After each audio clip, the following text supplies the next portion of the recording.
Welcome back to the Pro Ticker Podcast, your Friday morning edition covering major financial magazine headlines, everyone. Good to be here.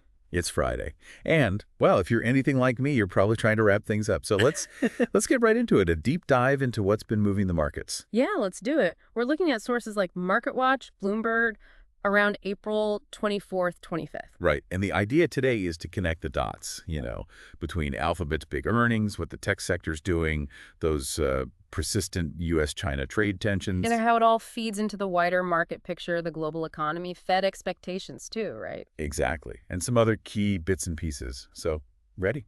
Absolutely. It's quite a mix right now. Let's start with Alphabet. MarketWatch had that piece. Alphabet's blowout earnings may mark the peak, but they still think the stock's fine. Yeah, those numbers were something else. EPS, was it $2.81? Yeah. That just blew past the $2.01 consensus analysts expected. Right. And revenue, $90.2 billion, also beating the $89.2 billion expectation. Plus the extras, a huge $70 billion share buyback, a 5% dividend bump. So the stock propped initially. As you'd expect, MarketWatch and Bloomberg both flagged that. They did. But what's interesting is digging a bit deeper. On the earnings call, analysts weren't just celebrating, they were asking some tough questions. Like what? What were the main worries? Well, things like potential macroeconomic headwinds hitting down the line. How exactly Google plans to make money from its AI search results, that's a big one. Cloud growth, is it sustainable? And just how much they're planning to spend on infrastructure, capital spending. So even with amazing numbers, there's still that kind of forward-looking anxiety. Does this peak now? Exactly. It really shows how the market tries to look ahead, doesn't it? Not just rewarding the past quarter. Yeah. The MarketWatch did mention some analysts felt maybe folks were focusing too much on those risks, overlooking Google's AI lead. And ads are still huge, right? $66.9 billion, up 8.5%. Still the core engine. But you saw Morningstar cautioning, maybe the full impact of tariffs on ad spend hasn't even hit yet. Could come later this year. Right. And Google themselves sort of acknowledged they're not immune to bigger economic shifts. And that de minimis thing, ending the tariff exemption for small packages, that could hit some retailers' ad budgets. It could, yeah. It affects those cross-border sellers. Now, that AI monetization question, it's crucial. The big elephant in the room. Are people going to click fewer ads if the AI gives them the answer right away? Well, Google's chief business officer, according to MarketWatch, tried to calm those fears. Said they're monetizing AI overviews at about the same rate as traditional search. Okay. And he even suggested their AI tools actually help advertisers target better. Right. So maybe the fear is a bit overblown. Or maybe it's just too early to tell for sure. Could be. What about Google Cloud? That's the other big growth area. Yeah, $12.26 billion in revenue. Met expectations. Solid growth. 28.1% year over year. I sense a but. Well, MarketWatch noted it was a slight slowdown from the quarter before, which was 30.1%. Ah, okay. Any reason given? They mentioned capacity constraints. Basically, they need to build out more infrastructure to keep up with demand. Said it should be sorted by the end of 2025. So still growing fast, just maybe hitting a temporary speed bump on capacity. Makes sense. Right. So overall, a very strong quarter for Alphabet, but with these, interesting little undercurrents and questions. And the MarketWatch argument that the stock's a good buy now. What's the logic there? It basically comes down to valuation. The stock had dropped quite a bit this year, like 15.3% year to date before this jump. Right. So that pushed its price to earnings ratio down, trading around 17 times estimated earnings versus its history, which is usually higher, like an average of 23, sometimes even up near 30. So the argument is strong company, maybe some worries, but the price drop makes it attractive now. That's the gist of it, yeah. A potential entry point despite the uncertainties. Okay. And this seemed to lift the whole tech sector a bit. The Wall Street Journal had that piece, tech shares drive stocks higher. Yeah, the NASDAQ had a good week, up over 5%. The WSJ said it was fueled by, well, two main things. One, a bit more optimism, maybe hope about the U.S.-China trade situation easing up. Okay. Hope being the operative word there. Definitely. And two, renewed expectations that maybe the Fed might cut interest rates later this year. The old lower rates are good for tech stocks argument. Exactly. And some Fed officials had made comments that sort of kept that possibility alive. The S&P 500 even climbed out of correction territory. So a bit of a relief rally in tech, helped by Alphabet and these broader hopes. Yeah. Let's pivot to those trade tensions then.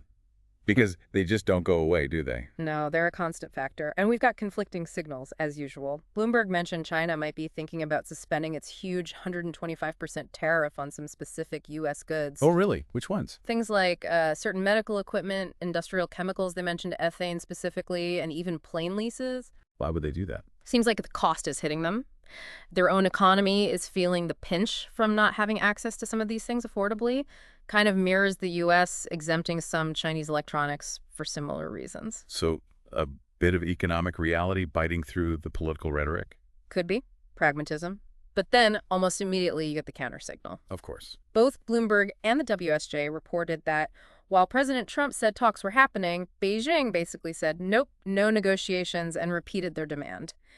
The U.S. has to drop all its unilateral tariffs first. So maybe some targeted relief on specific items out of necessity, but no big breakthrough on the horizon. Is that fair?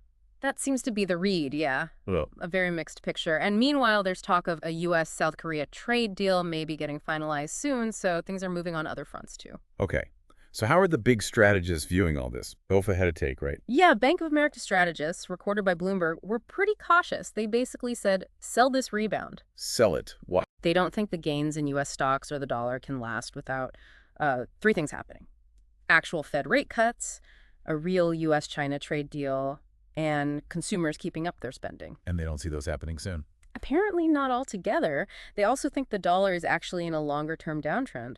They see U.S. assets as having gotten kind of stretched in 2024, and these trade policies are a risk. So they're advising clients to maybe diversify away from the U.S. That seems to be the implication, yeah. They saw the recent rally as maybe a pain trade driven by just a few big tech names. Interesting. And Deutsche Bank also sounded alarms about the dollar. I saw that in MarketWatch. They did. Even stronger language, actually, suggesting the dollar might be at the start of a major downtrend. Wow. Why such a strong call? They point to sort of reputational damage to the U.S. from shifting trade policies, plus a broader global rethink about U.S. leadership. They think the world might be less willing to finance U.S. deficits. And put a number on it. Yeah, they forecast the euro appreciating against the dollar towards 1.30. That's a significant move if it happens. Definitely. But MarketWatch also mentioned the Trump put idea, the theory that if markets really tanked, maybe policy would soften. Right. That's always the sort of background possibility, isn't it? That push comes to shove, policies might pivot to support the markets. Adds another layer of uncertainty. Sure does. Going back to China, potentially exempting some U.S. goods, Bloomberg really highlighted how linked these economies still are. Absolutely. Needing U.S. ethane for plastics, needing specific American medical tech, it shows that even with all the tension, there's this deep interdependence. You can't just switch it off overnight. No, you really can't. And this uncertainty seems to be driving demand for gold, especially in China. Yeah, Bloomberg called it gold fever, a big surge in demand there. People are looking for a safe haven, hedging against the trade war fallout, maybe worries about the yuan weakening. Record trading volumes. Record volumes on the Shanghai Futures Exchange, yeah. Authorities are even warning about volatility. And you've got analysts talking about gold potentially hitting $5,000 an ounce. 5,000? Yeah. That's a huge call. Really shows the level of anxiety out there. It does. It's a flight to perceived safety. What about oil? How's it reacting to all this trade noise? Oil's been a bit unsteady, according to Bloomberg. Prices dropped this month mostly on fears the trade war will slow down the global economy and hurt energy demand. Makes sense. But even with China maybe suspending tariffs on things like ethane, the overall uncertainty is keeping a lid on things, although there's another angle. Another Bloomberg piece noted that because the dollar has been weaker, oil is actually still relatively cheap if you're buying it in euros. Ah, the currency effect again, so maybe some support for demand from Europe? Could be. It's not just one single factor driving the price. Never is. And finally on trade, that Apple story in MarketWatch.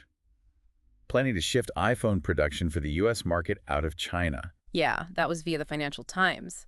The plan reported is to move U.S.-bound iPhone production to India by the end of 2026. That's a huge shift. Why? Primarily to avoid potential future tariffs on Chinese goods, which some fear could go as high as like 145%. Wow. So they're really planning ahead to de-risk from China.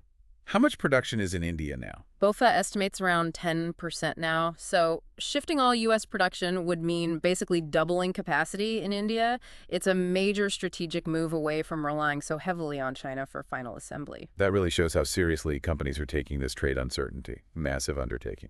Okay, let's switch to the Fed. MarketWatch said expectations for an early summer rate cut are fading. Yeah, that seems to be the consensus now. Fed Governor Waller's comments were key. He basically said the impact of the tariffs probably won't be clear until after July 1st. So no rush to cut rates based on tariffs yet. Exactly.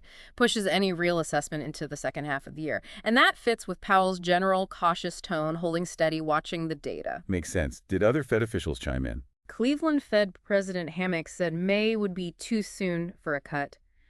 But maybe June or July if there's clear and convincing evidence. But the market odds for a June cut have actually gone down. So the market's now leaning more towards the Fed staying put for a bit longer. Seems that way. And remember, most of those reciprocal tariffs, the non-China ones, are paused until July 8th anyway, so there's a bit of breathing room there. Right. Did Waller say anything about inflation and tariffs? He mentioned that CEOs seem to think they'll pass on about a third of the tariff costs to consumers. A third?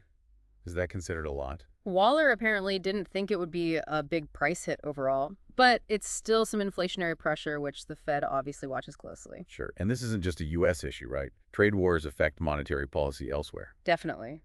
Bloomberg reported the Czech central bank might have to cut rates more aggressively because the trade wars are hurting the wider European economy. Shows how interconnected it all is. Absolutely. Okay, let's quickly touch on a few other things.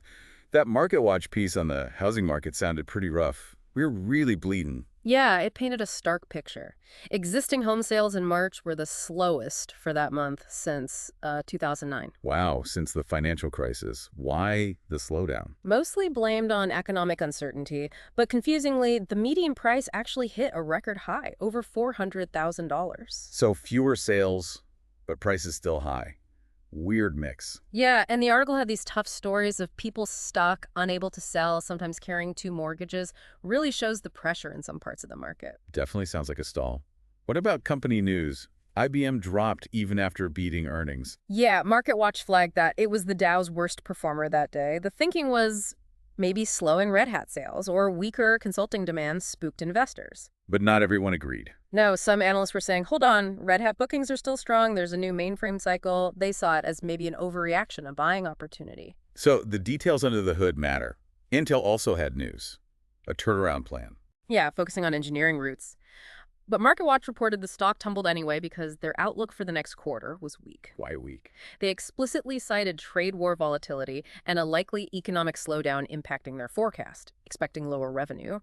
So even with a new plan, the macro picture is weighing on them. Shows how hard it is to fight those bigger headwinds. Any other quick hits? Just briefly, Bloomberg mentioned the EU might probe Universal Music's bid for downtown music over competition concerns. Okay, antitrust regulators watching the music industry. And that interesting Bloomberg piece on Saudi Prince Al-Walid making a comeback, using his ties to Elon Musk, and apparently seeing a potential Trump return as positive for his interests amid the trade stuff. Huh. Geopolitics and business intersecting again. Always do. So wrapping this all up, it's a really complex picture, isn't it? You've got strong tech earnings like Alphabet, but then these nagging worries about peaking growth. Right. And overlaying all of it is the constant anxiety about trade wars, inflation risks, where the economy's heading. And you see that uncertainty reflected everywhere. The Fed being cautious, the way markets react, that surge in gold demand in China you mentioned. Exactly. It's all connected. Strong performance here, major risks there. It creates this environment with both, potential opportunities, but also significant potential pitfalls. It really does. Lots for investors and businesses to navigate. A very dynamic, maybe a bit confusing landscape right now. That sums it up pretty well. Constant flux. Well said.